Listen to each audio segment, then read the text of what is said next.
नमस्कार, आप देख रहे हैं सी न्यूज भारत और मैं हूं आपके साथ आकांक्षा यादव। वक्त हो चुका है न्यूज बुलेटिन का और आज इस न्यूज बुलेटिन में हम जानेंगे कि फिरोजाबाद में महिला ने किस पर लगाया जान से मारने का आरोप। साथ ही जानेंगे कि बलिया में किसने की लोगों की मदद और कोरिया में पुलिस के हत्थे चढ़ा कौन सा आरोपी। ये सब जानेंगे विस्तार से, तो चलिए निगाह डालते इस वक्त की खास खबरों पर। फिरोजाबाद के थाना टूंडला के लाइन पार क्षेत्र में निवासी नगला रामकिशन नगला मस्जिद के पास का मामला बताया जा रहा है, जहां 6 साल पहले आगरा जीवनी मंडी से निकाह हुआ था। विवाहिता हिना ने लगाए अपने ससुरालियों पर जानलेवा हमले का आरोप। पति सोनू, ससुर अल्लाह बख्श, नंद अफसाना पर लगाए जान से मारने के आरोप। इन्हीं तीनों के खिलाफ नामजद दी तहरीर टूंडला थाने की महिला थाने में। पहले भी कई बार ससुरालियों ने की है मारपीट, जिसका पास के लोगों ने कराया था समझौता और कल रात फिर इस घटना को अंजाम दिया। क्या नाम है आपका? हिना। यहाँ कहाँ रहती है? टुल्ला में। रैनपाल में रहती हूँ। जो आपके साथ में ये मारपीट हुई है, क्या मामला, पूरी बात बताइए। मेरे साथ में ये हुआ था, मैंने कुछ कहा था 12-1 बजे आते हो, क्यों आते हो, तो मुझे मारा पीटा कि मैं आऊँगा, ऐसे ही आऊँगा, तो क्या करेगी। किस किस ने मारा है? नंद ने पिटवाया था, सुसर ने पिटवाया था मुझे। इन तीनों ने पीटा है? किस किस ने पीटा था आपको? हाँ, सबसे ज़्यादा आदमी ने पीटा है और नंद ने बीच बचाव में भी दो हाथ मार दिए मुझ में। और ससुर ने? सुसर तो मुझे पिटवाता ही रहता है, एक बार का वाक़ा नहीं, 4 बार का वाक़ा हो चुका मेरे साथ। पति का क्या नाम है? पति का नाम सोनू, ससुर का? ससुर का नाम अल्लाह बख्श, नंद का? नंद का अफसाना। और ये थाने में आप किस लिए आए हो? इसीलिए आई हूँ, मैं अपने बचाव कर सकती हूँ। मुझे फांसी लगा के मार रहा था, इसलिए मैं आई हूँ। मेरे बेटे पे भी हमला करा है, उसे नदी से भी मार दूंगा। बच्चा कितने साल का आपका? 2 साल का। फिरोजाबाद से सीनू संवाददाता निर्विकार उपाध्याय की रिपोर्ट। खबर यूपी के बलिया रेलवे स्टेशन से है, जहां सैकड़ों यात्री आते और जाते हैं।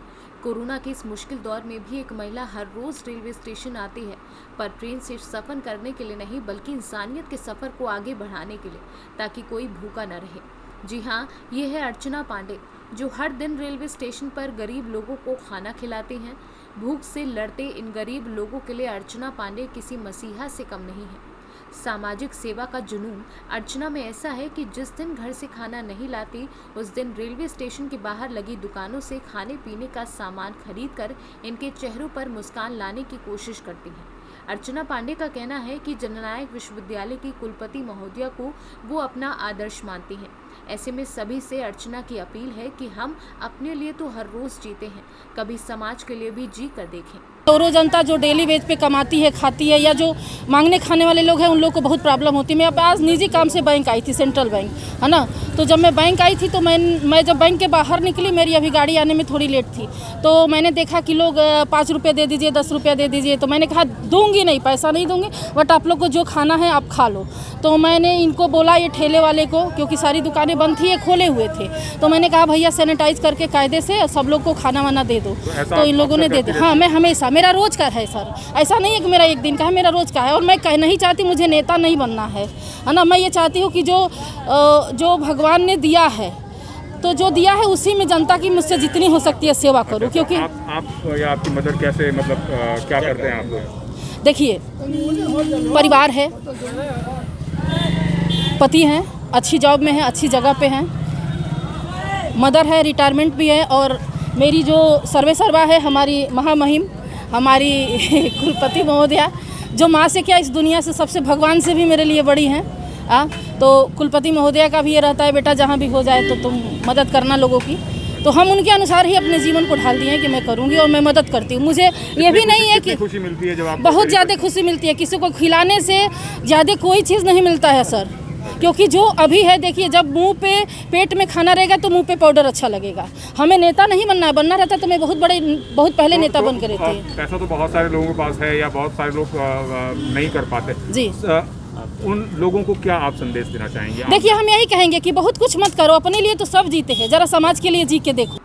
बलिया से सीनू संवाददाता आनंद दुबे की रिपोर्ट। जनपद जालौन के कोंच में जिलाधिकारी के नाम उप जिलाधिकारी अशोक कुमार वर्मा को ज्ञापन देकर पत्रकारों ने बताया कि पुलिस जो दमनकारी एवं उत्पीड़ात्मक कार्यवाही पत्रकारों पर कर रही है, पत्रकारों को निशाना बनाकर उनको दबाव में लेने का प्रयास पुलिस अधिकारियों द्वारा किया जा रहा है। जब भी हमारे पत्रकार साथी कवरेज के लिए जाते हैं, उसी दौरान पुलिस अधिकारी पत्रकारों का मोबाइल छीनकर वीडियो डिलीट कर देते हैं, जो कि सीधे तौर पर पत्रकारिता का हनन है, जबकि पत्रकार लोकतंत्र का चौथा स्तंभ माना जाता है। इसी को लेकर जिले के पत्रकारों में गहरी नाराजगी है। पत्रकारों ने जिलाधिकारी से मांग करते हुए कहा है कि पुलिस की उत्पीड़न युक्ति कार्यवाही और पत्रकारों को झूठे मामलों में फंसाकर उनको दबाव में लेने की कोशिश की जाती है, जिससे पत्रकार ईमानदारी से अपना काम नहीं कर पा रहे हैं। उन्होंने जिलाधिकारी को चेतावनी देकर कहा कि अगर जिले के किसी भी पत्रकार को किसी मामले में अनावश्यक रूप से फंसाने का प्रयास किया गया अथवा असम्मानजनक व्यवहार किया गया तो पत्रकार साथ ही आंदोलन करने के लिए मजबूर हो। आज आप लोगों ने जो ज्ञापन दिया है, क्या है पूरा मामला? ये मामला ये है कि पुलिसिया उत्पीड़न जो है पत्रकारों के ऊपर चरम तक पहुंच गया है। पुलिस ये चाहती है कि हमारे फेवर में खबरें लगाओ, हमारा गुड वर्क दिखाओ। अगर पत्रकार उसके अलग सत्य दिखाना प्रारंभ कर देता है तो उसके ऊपर फर्जी मुकदमे लाद दिए जाते हैं और उसे प्रताड़ित किया जाता है।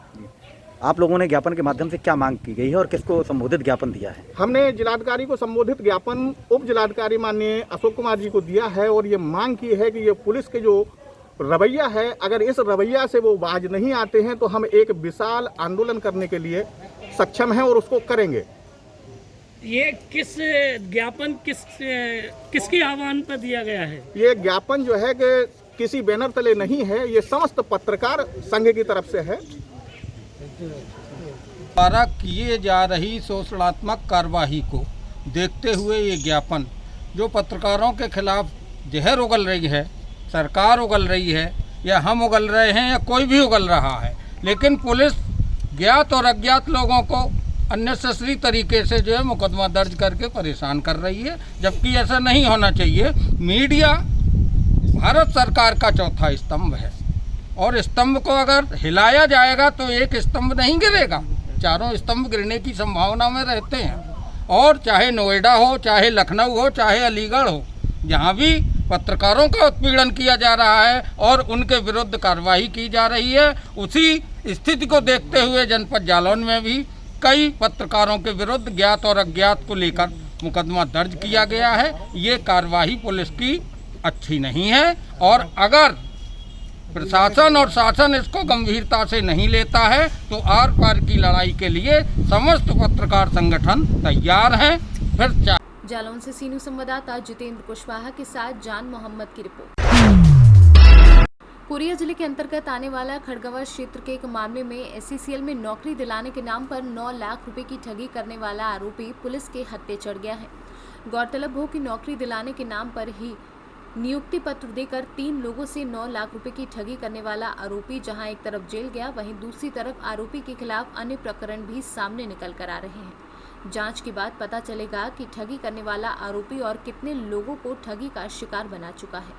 कि मेरे बड़े बड़े नेताओं से मेरे अच्छे संबंध हैं और लोगों से पैसा ले लिया वो नौकरी लगाने के नाम पे कि एससीसीएल में नौकरी लगा देंगे। और 2016 में एक नियुक्ति पत्र भी बनाया 3 लोगों का, जिसमें विजय सिंह, महिपाल और लाल बहादुर सिंह, ये तीनों लोग पचरापुड़ी क्षेत्र के गांव के बेचारे गरीब हैं। किसी ने अपना पैसा देने के लिए जो घर का जेवर था उसको लोन रख दिया, किसी ने अपने खेत बेच दिए, किसी ने बैंक से निकाल के पैसा दिया और ये लगातार 5 साल तक उनको घुमाता रहा कि आज ज्वाइन हो जाएगा, कल ज्वाइन हो जाएगा। और लगभग तीनों लोगों को एससीसीएल के गेस्ट हाउस मतलब गेट तक ले जाता था और बोलता था आज साहब नहीं आए हैं, कल साहब नहीं आए हैं, परसों मेडिकल होगा। इस तरह से उनको गुमराह कर करके 3-3 लाख रुपए तीनों से लिया है। 9 लाख रुपए हमारे थाना क्षेत्र से अभी तक ये लिए हैं और इसकी कई शिकायतें और हैं। अगर कोई रिपोर्ट आती है तो और अपराध कायम किया जाएगा। इनके विरुद्ध अपराध क्रमांक 150, 135 और 136 धारा 420, 468, 471 लगाए गए हैं।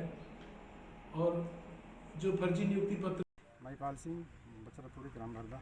किस प्रकार से नौकरी के नाम पे आपको ठगा गया था, उसका डिटेल बताइएगा। श्रीकांत हमारा क्लासमेट था स्कूल में और ऐसे से मैं नौकरी लगवाने के नाम पे उसने बोला कि लगवा दूंगा ऐसा करके और अपने आप को ऐसे चल का बाबू बताया। तो कितना रुपया लिया? किस्त करके 3 लाख रुपए। तो फिर नौकरी लगी कि नहीं लगी आपकी? नहीं लगा तो हम लोग पैसा वापस के लिए बोले, फिर वापस नहीं किया, टाल मटोल किया, फिर हम पुलिस में शिकायत की। ग्राम पंचायत भरदा से मैं विजय सिंह। किस प्रकार से नौकरी के नाम से आपको ठगा गया था उसको बताइएगा। श्रीकांत जायसवाल ने बोला कि मैं ACCL में नौकरी करता हूँ झगड़ा था बेदरी में, मैं नौकरी लगवा दूंगा। तो पैसा लिया हम लोगों से। कितना लिया? 3 लाख रुपया। फिर नहीं नियुक्ति आदेश ला के दिया, तो फर्जी था। फिर हमको बहुत घुमा कर रखा था 2-3 साल से। मेरा नाम लाल बहादुर ठाकरे है। किस प्रकार से ठगी किया गया था आपसे बताइएगा उसको। नौकरी के नाम से। कितना रुपया दिए थे आप? 3 लाख रुपये। फिर नौकरी लगी कि नहीं लगी? नौकरी नहीं लगी। फिर क्या हुआ? नौकरी नहीं लगी सर, इसको इंतज़ार करते रहे कि अब लगवाएगा करके। हाँ, टाइम बीत गया, 3-4 साल हो गया। तो हमने कोरिया से सीनू संवाददाता मुश्ताक कुरैशी की रिपोर्ट। महाराजगंज जिले के लक्ष्मीपुर रेंज के पिपरा सोहट के मेरी गांव में तेंदुए ने उस समय आतंक मचा दिया जब सोहगी बरवा सेंचुरी के जंगल से निकलकर खेत में काम कर रहे 2 किसानों को घायल कर दिया। तेंदुए ने घायल करने के बाद गांव के श्याम सुंदर प्रजापति के खपरेल के मकान में घुसकर बैठ गया। वहीं ग्रामीणों द्वारा तेंदुए की सूचना के बाद मौके पर वन विभाग की टीम तेंदुओं को पकड़ने के लिए रेस्क्यू ऑपरेशन शुरू कर दिया है, जबकि तेंदुए के हमले में घायलों को इलाज के लिए CHC लक्ष्मीपुर में भर्ती कराया गया है। वहीं 13 घंटे बाद तेंदुए जंगल में भाग गया, जिससे सैकड़ों ग्रामीणों ने राहत की सांस ली। सर, ये जानवर मेरी पिपरी गांव में कब घुसा है और वन विभाग के द्वारा अभी तक क्या कुछ कार्रवाई इसको पकड़ने के लिए की गई है? जी, अभी सुबह तो हमको तो 10:30 बजे हमको फ़ोन आया कि यहाँ पे एक घर में मेरी पिपरे में तेंदुआ घुसा है। तो हम तो तुरंत हमारा स्टाफ को भेज दिया। उसके बाद हम निकल गया हवा से, महाराजगंज से आया है। उसके बाद हमने यहाँ पे आके पीछे से थोड़ा स्पेस जैसे है वो तो उस जगह पे पटरा लगवा दिया है पहले तो, और दूसरा हम तो छत में देख के हमको पता चला कि इसमें तेंदुआ है जी। तो उसके बाद हमने यहाँ पे जाल भी लगा दिया है कि मतलब कि वो तो जानवर बाहर आ रहे सीधा जंगल निकल जाएगा, क्योंकि जंगल इसमें बहुत नज़दीक में है। तो हम तो ये प्रयास करें कि यहाँ पे हमने डॉक्टर साहब को बुलाया कि मतलब कहीं वो तो गांव की तरफ ना मुड़े, वो तो सीधा जंगल भेजने के लिए हम तो प्रयास कर रहे हैं। सर, अभी जानवर से किसी को कोई हताहत या कोई नुकसान? एक्चुअली 2 आदमी को हुआ है, छोटा सा घायल हुआ है हाथ में से, मतलब कि इस एरिया में थोड़ा हुआ है, और एक आदमी को थोड़ा सा शोल्डर में हुआ है, लेकिन तो मतलब कि बहुत प्रॉब्लम तो ऐसा नहीं है। इसी चीज़ के लिए हम प्रयास कर रहे हैं कि किसी को प्रॉब्लम ना आए। तो सर, अभी तक क्या लगता है कब ये पकड़ में आ जाएगा, इसको छोड़ दिया जाएगा? हम प्रयास कर रहे हैं। महाराजगंज से सीनू संवाददाता अंगद शर्मा की रिपोर्ट।